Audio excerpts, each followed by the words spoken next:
Hello, j'espère que vous allez bien. Je reviens avec une nouvelle vidéo. Je trouvais que ça pouvait être intéressant de vous partager mes petits trucs, enfin les conseils que j'aurais aimé recevoir, trucs que j'aurais aimé savoir avant de commencer le tricot.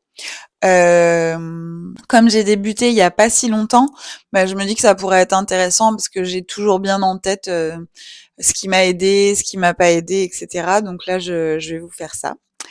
Voilà, j'espère que ça vous plaira, c'est un peu simple comme vidéo, mais je trouvais sympa de le partager parce que j'ai vu qu'il y avait pas mal de jeunes femmes, enfin de jeunes femmes, plutôt des femmes, qui débutaient du coup le tricot et dans mes commentaires et tout et qui étaient contentes de voir que, bah, je parlais, comme elles de tricot, pas tout à fait approfondi, mais voilà, donc du coup je vais vous faire ça. Donc mon premier conseil, ce serait avant de commencer le tricot, de, apprendre enfin, avant de commencer à avoir un projet, ce serait de commencer à apprendre les mailles simples. C'est-à-dire, la maille, le point mousse, c'est-à-dire des mailles à l'endroit. Ça, c'est, important de le savoir parce que vous allez en avoir besoin tout le temps. Donc si vous savez déjà faire les points, c'est un truc de moins d'avoir à étudier le patron, apprendre les points en même temps, etc. Donc moi, j'apprendrai 3 techniques. Le montage de mailles, parce que dans tous les cas, vous allez en avoir besoin. Le point mousse et le point envers. Parce qu'avec du point mousse et du point envers, vous pouvez faire du jersey et du coup, n'importe quel projet, enfin, il y a vraiment beaucoup de projets qui utilisent du jersey, surtout au début. Du coup, moi, c'est ce que je ferais en premier lieu. Alors, il y a plein de tutos très sympas. Alors, moi, j'ai suivi Claude Tricot, qui est vraiment la prêtresse du, du tutoriel, je pense, tricot. Il y a aussi les triconautes qui donnent beaucoup de conseils. Oh, il y a une petite mésange. Attendez, je vous montre.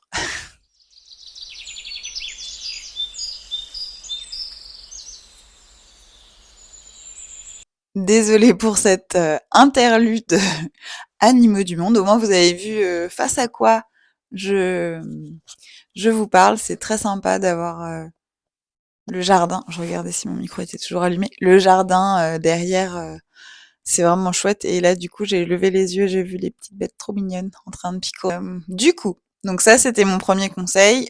Sur YouTube, il y a pléthore de vidéos qui vont pouvoir vous aider. Si c'est pas en français, c'est en anglais. S'il y en a une qui vous convient pas, vous passez à la suivante. Si c'est plus clair, enfin vraiment, il y en a plein. Donc pour moi, c'est vraiment ça. Pas forcément avoir un projet, mais faire du point mousse, du point mousse, du point mousse, faire un carré, dire de 20 rangs, on fait du point mousse, puis après on fait du point envers, etc. Et puis ensuite, on inverse les rangs pour apprendre enfin la mécanique. Voilà. Je trouve que c'est pas très compliqué, ça va vous prendre peut-être 1 heure ou 2, et ce sera beaucoup plus simple quand vous allez commencer un vrai projet. Conseil numéro 2, c'est de choisir un tricot qui monte vite. C'est-à-dire, au début, on a l'impatience d'avoir le produit fini et du coup, si vous choisissez, un projet comme, je sais pas, un gilet en 3,5, ce que j'ai fait, un gilet en 3,5, ça va vous sembler vraiment très long, très rébarbatif et je pense que c'est à ce moment-là où on peut décrocher. Alors que si vous choisissez un projet qui monte vite, c'est-à-dire un pull en 6 millimètres, vous allez vite voir les débuts des résultats et du coup, en fait, ça donne envie de passer à l'étape suivante, de continuer, etc. pour avoir son produit fini. Vous voulez voir mon bébé chat? Coucou! Tu dis bonjour? On reste avec maman! Du coup, je l'ai fait fuir. Ah, ah, ah. Bon. Du coup, voilà, choisissez un truc qui monte vite. Donc, soit un accessoire. Si vous voulez faire un accessoire, je ferai une petite écharpe simple, style Sophie Scarf, mais alors surtout pas une Sophie Shawl. Parce que beaucoup de gens conseillent de commencer par une Sophie Shawl, mais une Sophie Shawl, c'est très long. C'est toujours le même point. Il faut compter les rangs parce que il faut faire, je vais pas donner pour pas trahir le patron, mais il faut faire des augmentations et des diminutions, ça c'est pas un secret, un certain nombre de rangs à un rythme certain, et du coup, si vous vous perdez dans vos comptes, ça fait un espèce de zigouigoui pas beau sur votre écharpe, et du coup, le produit est très long. Là, j'en tricote une pour ma sœur à Noël. Vraiment, c'est, j'espère, la dernière fois que je tricote ce patron. C'est pas que je l'aime pas, c'est sympa, mais au bout d'un moment, vraiment, c'est répétitif et rébarbatif, quoi. Et aïe. Et voilà. Donc, si vous voulez faire un accessoire, je ferai plutôt une petite écharpe ou un bonnet. Dans la barre de recherche de Petite Knit, vous avez marqué Beginners. Du coup, vous pouvez rechercher tous les patrons qu'elle a fait qui sont pour les débutants. Et du coup, il y a vraiment plein de langues et tout. Ça, c'est vraiment plaisant chez Petite Knit. Et en plus, une fois que vous avez le patron, vous pouvez accéder à ses vidéos tutoriels qu'elle fait elle-même. Donc, ça peut être intéressant. Mais moi, sinon, si vous voulez un vêtement, je partirais sur un pull sans manches, style novice, style sleepover. Je dis novice parce que justement, Petite Knit, elle a le novice sleepover qui est hyper simple pour les débutants et qui vous fait un petit pull pour mettre au-dessus de t-shirt à manches longues ou de chemise, et il rend vraiment très bien. Il est je viens de m'apercevoir que mon micro n'a pas enregistré, donc je suis obligée de recommencer. Donc j'espère que je vais dire autant d'informations que j'en ai dit. Bon, j'ai changé de micro parce que mon précédent s'est éteint. J'espère que celui-là va fonctionner. Du coup, j'en étais donc le novice sleepover. Moi, c'est mon premier projet vêtements en laine, et j'ai vraiment aimé le tricoter. C'était assez facile, ça monte assez vite. Je crois que c'est tricoté en aiguille 5 millimètres, donc ça va vite. Il n'y a pas les manches à faire qui sont quand même une grosse partie, qui peuvent être décourageantes. Et du coup, vous avez un produit fini qui est un vêtement, et ça, c'est cool, que vous pouvez porter. Donc ça, je trouve ça chouette. Après, il y en a plein d'autres. Le Louisiana Sweater, que je n'ai jamais fait moi, mais que j'ai vu fini, et qui est vraiment super chouette, qui est tricoté en aiguille 8, il me semble. Donc c'est vraiment des grosses aiguilles, ou ouais, 8, il me semble. Voilà, donc c'est vraiment des grosses aiguilles, ça monte vraiment très très très vite. Et là, pour le coup, c'est un pull avec manches. Donc là, pour l'hiver, peut-être que c'est plus intéressant, je ne sais pas. Voilà. Il y a aussi le Novice Sweater de Petite Knit. Je vous parle beaucoup de Petite Knit parce qu'en fait, enfin, c'est ce que j'ai tricoté le plus comme patron. Et pour l'instant, c'est celle qui me satisfait le plus, parce que je trouve que elle va droit au but, que les explications sont simples et claires, mais qu'il y en a pas trop. Contrairement par exemple à celui-là, c'est le My Favorite Thing Knitwear, le sweater numéro 14, et je trouve qu'il est vraiment intéressant. J'ai beaucoup aimé le patron, maintenant que je sais tricoter, qui est plutôt simple, mais pour le coup, elle va beaucoup dans les détails, et je trouve que des fois c'est un peu indigeste. Bon, voilà. C'est mon avis. Il y a des gens qui vont dire que c'est beaucoup plus mieux quand c'est détaillé. Moi, mon avis, c'est que c'est plus simple d'aller droit au but. Voilà.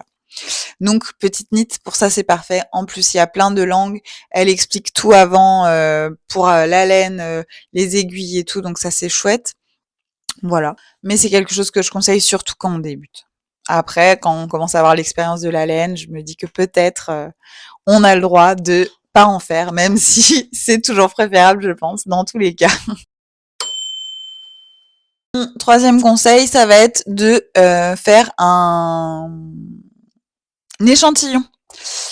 Surtout quand on débute, parce qu'on connaît pas les laines, on sait pas comment les laines réagissent au blocage. Le blocage, si vous savez pas, c'est quand on lave son vêtement pour la première fois. Il y a une méthode bien particulière. Je vous invite à regarder une vidéo YouTube sur le blocage. C'est important de le faire si vous voulez le faire.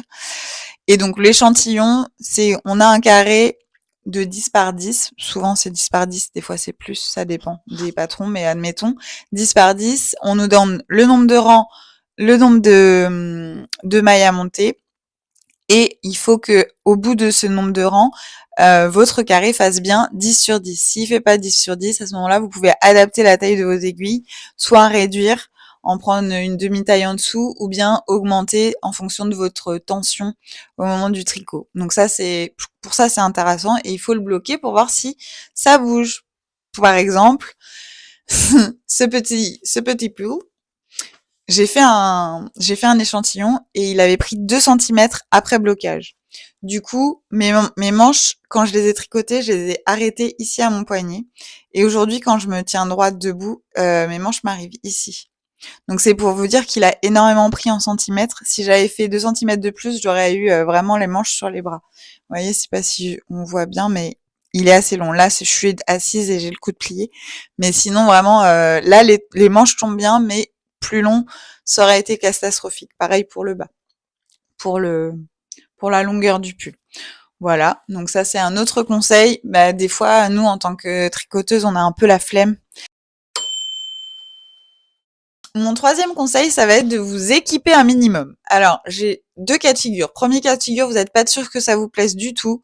À ce moment-là, du coup, je serai vous, je choisis un patron, je prends la taille d'aiguille recommandée, je prends quelques marqueurs de maille, parce que ça c'est quand même important, et la laine et point, et vous faites votre micmac avec ce projet, et à ce moment-là, vous voyez si vraiment ça vous plaît ou non. Le deuxième cas de figure, vous voulez vous accrocher, vous êtes sûr que vous allez continuer et persévérer à ce moment-là, je m'équipe un peu plus. Pour moi, c'est important, même quand on débute, si on sait qu'on va faire plusieurs projets, plutôt que d'acheter une paire d'aiguilles à chaque fois. Moi, j'ai investi direct dans un kit Knit Pro, bah, c'est le premier prix, le Knit Pro Deluxe, il me semble qu'il s'appelle. Et du coup, à l'intérieur, vous avez plusieurs tailles d'aiguilles. Donc là, il y en a 2 en moins, mais parce que je m'en sers pour tricoter. Et du coup, vous avez aussi des petits câbles qui sont fournis avec. Et vous avez un kit de démarrage. Au moins, peu importe le patron que vous choisissez, vous avez les aiguilles qu'il faut là-dedans. La plupart des aiguilles qu'il faut là-dedans. Voilà, ça c'est mon autre conseil. Et bien sûr, acheter des marqueurs de mailles, des arêtes mailles, c'est des petits embouts qu'on met au bout des aiguilles pour éviter que les mailles se sauvent quand vous rangez votre projet. Bah moi je vous dis celui-là j'en suis très contente, il m'a coûté 59 €, c'est pas du tout le plus cher, il existe plein d'autres types d'aiguilles, notamment des aiguilles en bois, moi j'ai choisi en métal pour que ça glisse mieux, mais il paraît que la marque Xiaogu ça glisse très bien, j'ai très envie de les tester, mais c'est un autre budget et j'en ai déjà, donc pour l'instant c'est pas un achat qui est prévu, mais si un jour on veut me faire un cadeau, pourquoi pas. Mon 5e point, ce serait de tenir un carnet. Je vous l'ai déjà dit dans mes autres vidéos, mais moi je tiens un petit carnet comme ça.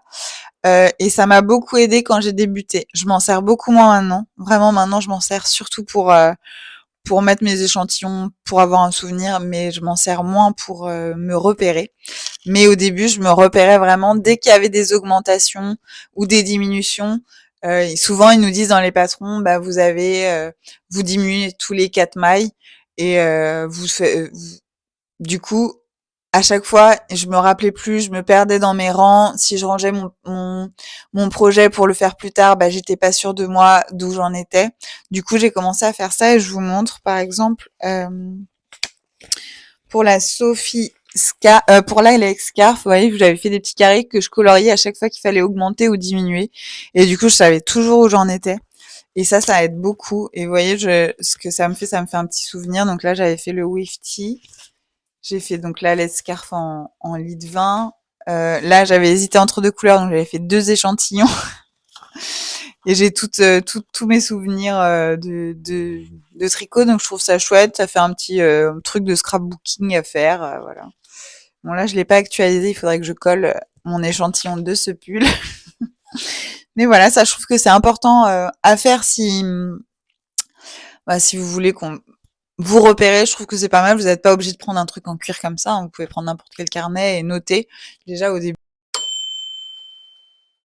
Mon 6e point, ce serait de s'accrocher. Parce que vous allez faire des erreurs, il va y avoir des moments où vous allez être découragé, mettre des projets en pause, pas finir des projets. C'est pas grave. Accrochez-vous, continuez à croire que vous allez pouvoir y arriver, vous allez pouvoir y arriver parce que des fois c'est vraiment difficile quand on voit que c'est pas beau, que ça rend pas comme on aurait voulu. Bah du coup ça donne pas trop envie de persévérer ou bien on est démotivé et en fait ça vient vite. Moi ça fait 1 an que je tricote maintenant Ouais, ça fait 1 an et aujourd'hui, je peux faire des pulls alors qu'au début, je me trompais dans des écharpes. Donc vraiment, c'est une gymnastique et tout devient facile. Maintenant, j'ai plus besoin des vidéos YouTube quasiment. Je connais beaucoup de choses. On apprend au fur et à mesure de ses projets, on monte en difficulté et on monte en satisfaction aussi. Donc voilà, si vous avez envie de vous y mettre, n'hésitez pas. Vraiment, c'est hyper enrichissant de tricoter. Ça fait fonctionner son cerveau, ça fait réfléchir, ça donne un passe-temps où on est posé. Voilà. Donc vraiment, moi, je ferais ça, je m'accrocherai. Accrochez-vous, vous en êtes capable. Je suis quelqu'un qui a très peu confiance en elle. Au début, je croyais pas du tout qu'un jour je ferais des vêtements. Et je m'étais dit, bah, je vais m'y mettre, je vais faire des petites écharpes, un bonnet pour mes enfants, etc. Et en fait, aujourd'hui, je fais des pulls et je suis trop fière et je fais des chaussons et je fais des trucs. Et je m'arrête plus. C'est-à-dire quand je vois un projet qui me plaît, je sais que je peux y arriver. Et ça valorise vachement. Ça valorise. C'est important. Accrochez-vous. Vous en êtes capable. Bah, on est arrivé à la fin de mes conseils, je pense. Ah si, je me rappelle plus ce que j'avais dit. Oui, je vais vous donner un petit exemple de mon premier projet. Donc ça, c'est mon dernier projet terminé. Et là, je vous montre mon premier projet terminé. Donc c'est la fameuse Sophie Show. Là, je vous montre parce qu'il y a des défauts. Vous voyez, donc c'est pas du tout, la ligne, elle est pas du tout droite parce que j'ai dû me tromper dans les augmentations. La tension, elle est pas bonne. Il y a des petits défauts absolument partout. La couleur me plaît pas trop. Je la garde bien sûr parce que c'est mon premier projet, mais c'est pour vous dire que un jour, vous serez capable de faire des vêtements que vous allez porter au quotidien, dont vous n'aurez pas honte de dire que c'est vous qui l'avez tricoté. Donc vraiment, n'hésitez pas à vous accrocher. Bon bah j'espère que c'était clair. J'ai dit beaucoup moins de choses que dans la partie avant que mon micro me lâche, donc j'espère que j'ai dit tout ce que je voulais, que c'est aussi vivant que ça l'était tout à l'heure, parce que du coup on perd en tension. Bon, c'est pas grave. Je vous montre mon Mimicha qui fait dodo à côté de moi, trop mignonne. Voilà, bah et je suis ravie de continuer à faire des vidéos et qu'elles soient regardées. Je trouvais ça chouette de faire une vidéo conseil de débutant à débutant. Bah, je me considère plutôt maintenant comme intermédiaire que comme débutante, mais euh, mais je suis passée par là il y a pas si longtemps, donc je me souviens de ce dont j'avais besoin quand j'étais débutante. Du coup, je trouvais ça chouette de pouvoir le partager avec celles qui vont débuter ou qui débutent le tricot et qui pourraient avoir besoin de conseils. Ah oui, j'ai oublié quelque chose. Je sais. Ce que je vous conseille aussi, c'est de vous rapprocher de gens qui tricotent. C'est-à-dire de tricoter, je sais qu'à Paris, il y en a plein, qui sont organisés par plein de personnes, de salons pour voir, pour rencontrer des gens, pour voir comment est la laine. Voilà. Moi, dans ma ville, il y a une association qui tous les jeudis soirs fait une petite réunion DIY où du coup en fait toutes les personnes qui veulent peuvent venir, elles peuvent faire du scrapbooking, elles peuvent faire ce qu'elles veulent, elles apportent ce qu'elles ont envie de faire. Il y a pas mal de filles qui font du tricot et en fait ça c'est vraiment vraiment enrichissant de pouvoir rencontrer des gens qui partagent une activité que vous partagez aussi. J'ai l'impression d'être tordue, désolée. Et moi, c'est ça qui m'a aidée. Aujourd'hui, je me tourne plus vers des vidéos YouTube. Quand j'ai une difficulté, je vais demander à mes copines du tricot et ça vous donne des nouvelles connaissances qui vont avoir un lien. C'est plus une activité solitaire, mais c'est aussi une activité que vous pouvez partager avec d'autres, échanger sur des projets, se donner des idées, se soutenir quand on a une difficulté. Vraiment, ça c'est hyper enrichissant et j'ai rencontré des filles super avec qui je communique beaucoup. Donc si j'avais un autre conseil, ce serait ça. Même si vous débutez d'aller à la rencontre des gens parce que le tricot c'est vraiment quelque chose qui apporte beaucoup dans ma vie en tout cas et je pense que ça peut apporter plein de choses dans la vie de d'autres personnes. Donc n'hésitez pas à vous rapprocher des assos qui font des réunions comme ça où voilà on est tricoté ou s'il y a votre youtubeuse préférée qui fait un meeting même si vous êtes débutante, allez-y, allez la rencontrer. youtubeuse tricot, hein. Sinon, vous pouvez aller la rencontrer, mais ça n'a pas de sens, par rapport avec le tricot. Voilà, c'est à peu près tout ce que je voulais vous dire. Bah, merci de m'avoir écouté et puis, j'espère que ça vous aura plu. Je suis désolée, la nuit tombe, du coup, la luminosité aussi. J'espère que ce sera pas trop désagréable à l'œil et je vous souhaite une bonne journée. Je vous dis, à la prochaine. Salut!